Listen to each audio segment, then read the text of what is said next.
Welcome to the Russian Rulers Podcast, Episode 51.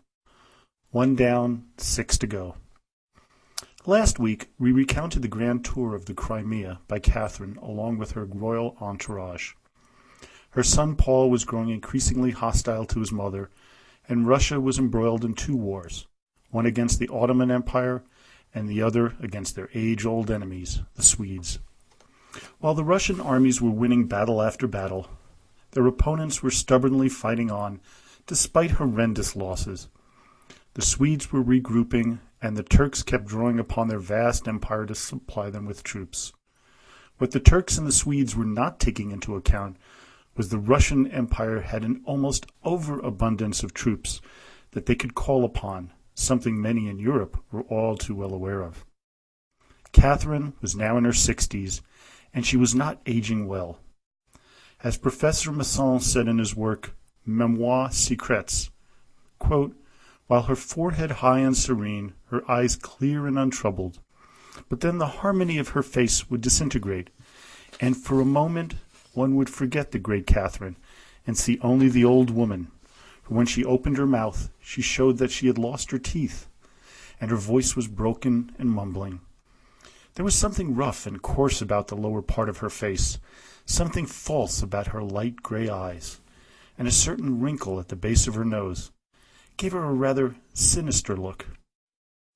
Her latest lover, Mamanoff, who was hand-picked by Potemkin, grew weary of his time with Catherine and was having an affair with another young woman. He begged the Empress to let him marry his true love, which Catherine allowed, although bitterly hurt. With Potemkin away, his enemies knew they needed to find a new favorite, and they did in one very ambitious man, Platon Alexandrovich Zubov. This 22-year-old lieutenant in the Guard was backed by people like Catherine's personal confidant, Anna Nereshkina, along with the Saltykovs, Chernyshevs, and Rumianetsevs. Zubov was not only good-looking, he was highly ambitious. Langeron writes of the young man, quote, every day, starting at 8 o'clock in the morning, his antechamber was filled with ministers, courtiers, generals, foreigners, petition seekers, those who were after appointments or favors.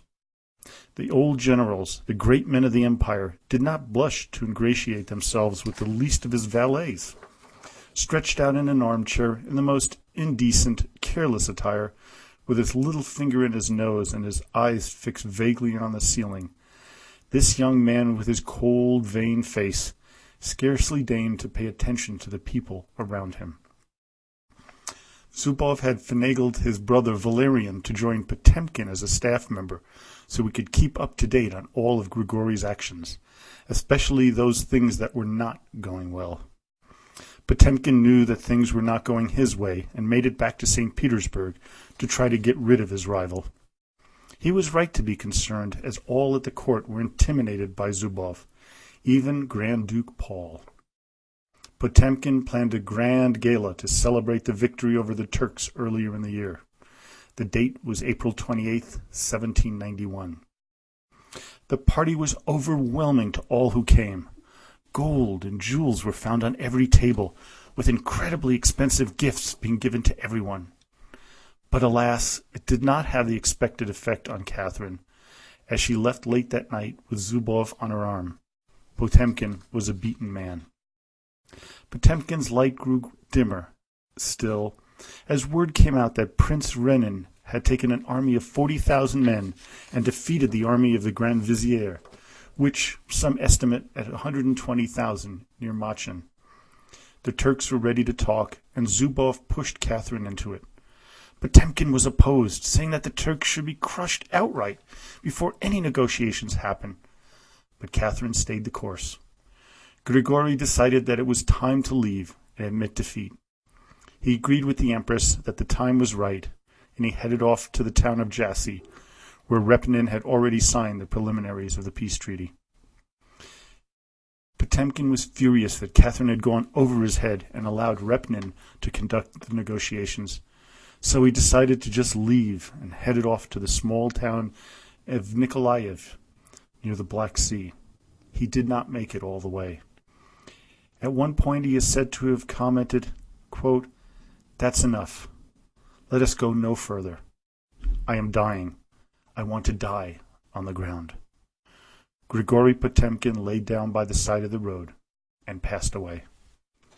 October 12, 1791, saw a courier dressed in black bring news of Potemkin's death, which caused Catherine to collapse, passing out. She was devastated. She told her secretary, Kropovitsky, "How can I replace such a man? He never betrayed me, and he could not be bought. Nothing will ever be the same again. Who would have believed that he would go before Chernychev and the other old men? All that lot are going to stick their heads out now like snails. But I am too old." There are strong rumors that Zubov had ordered Potemkin poisoned, and there is a possibility that this did occur. But Catherine was resigned to never see her husband again. Potemkin was buried in a mausoleum in the town he built, Kherson. As Troyat puts it in his book about Catherine, quote, "But of all those who had bowed before Potemkin living, none thought to bow before Potemkin dead." Quickly, the peace treaty between the Ottoman Empire and the Russians was signed on December 29, 1791.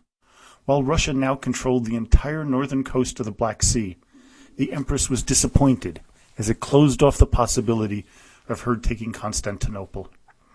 Zubov was now at the height of his power, as he was the head of the College of Foreign Affairs and head of the War College. While all this was going on, there was a little revolt going on in the East, which shook Catherine to her core. It was the French Revolution. Louis XVI was overthrown, and he, along with Marie Antoinette, whose brother was Joseph II of Austria, were captured and eventually executed in 1793. Nothing could have been more wrong in the Empress's eyes than the people thinking they could run a country. Only God's chosen autocrat was capable of such a feat. On top of it, Poland and Prussia had signed a mutual defense pact, which greatly displeased Catherine.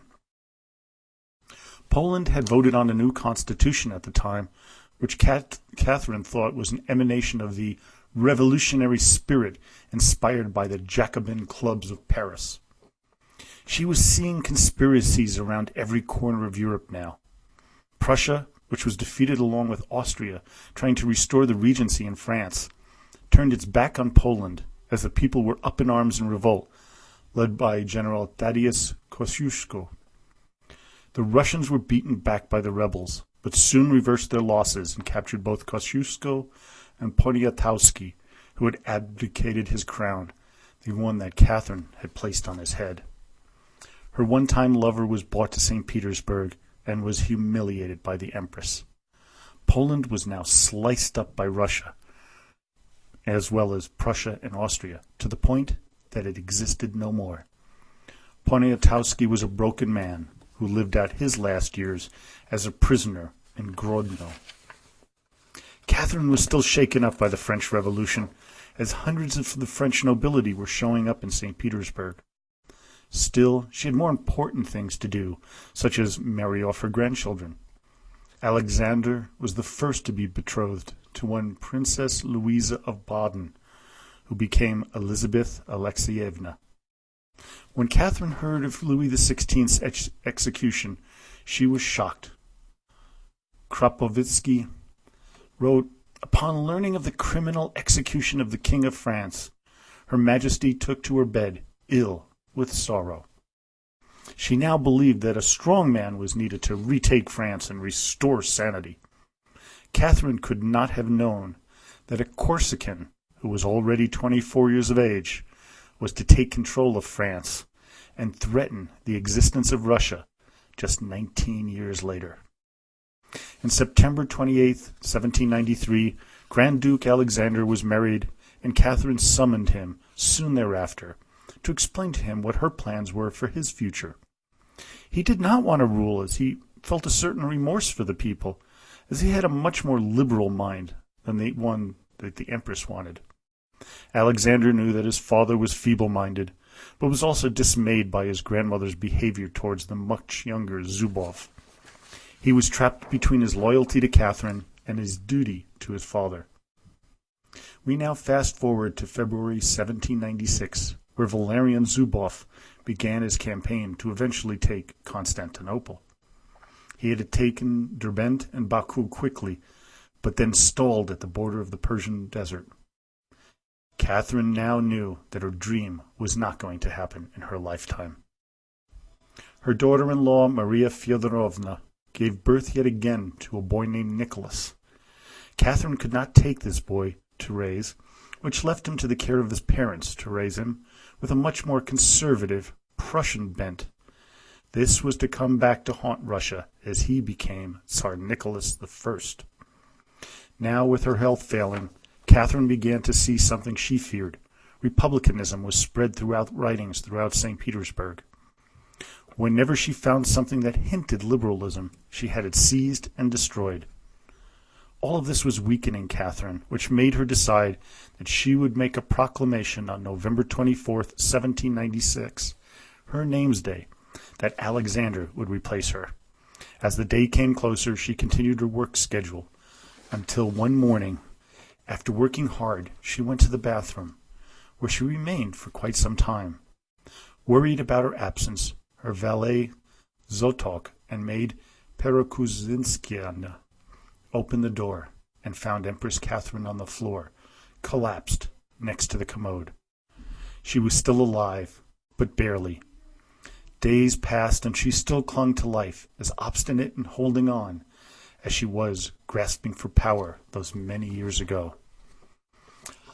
On November 6, 1796, Grand Duke Paul was told that the end was near, and he immediately ordered all his mother's papers to be sealed and delivered to him. He found one paper that said, "To be opened after my death, in the council." Paul knew what was in it, and without reading it, flung it into the fireplace.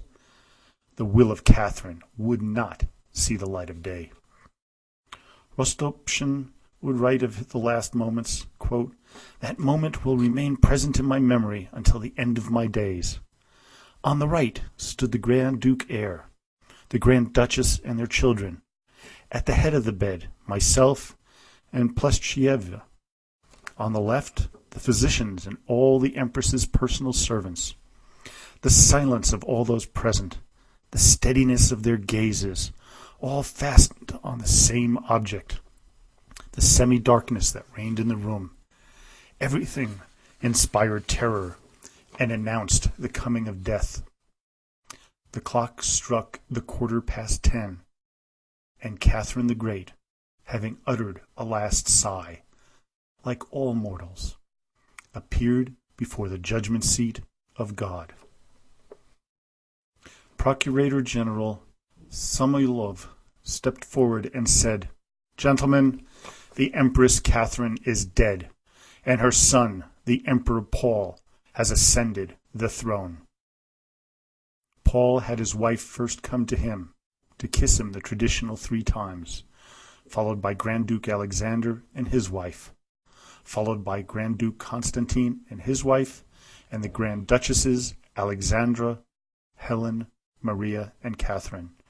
They then read an oath to Paul. The emperor was now full of himself, having finally seen his detested mother dead. As Troyat puts it, now that he had become master of Russia, he had only one thing in mind: to abolish everything that had been established by his mother, and to take up the thread of history at the point where his father had been assassinated in 1762. Next week, we follow the ill-fated reign of Tsar Paul I and the ascension of his son, Alexander, to the throne of Russia. And now, for this week in Russian history, for the week of May 26th through June 2nd. In 1076, Mstislav I of Kiev is born. In 1223, with the Mongol invasion of the Cumans, the Battle of Kalka River, Mongol armies of Genghis Khan, led by Subutai, defeated Kievan Rus and the Cumans. In 1326, the Treaty of Novgorod delineates borders between Russia and Norway in Finnmark. 1557, Fyodor I of Russia was born. In 1960, Boris Pasternak, Russian writer and author of the incredible novel Dr. Zhivago, the Nobel Prize laureate, died. And in 1990, the Russian parliament elects Boris Yeltsin president of Russia. Well, I hope you enjoyed today's podcast. This week, I'd like to ask for a favor of my listeners. If you could go to iTunes and go to my podcast and give it, hopefully, a favorable review, of course, if you enjoy the podcast, doing so would really help to increase the rankings of this podcast in the history category. But, as always, please don't forget to visit the Russian Rulers History Facebook site. Leave a message, ask a question, make a suggestion, and до свидания и спасибо большое.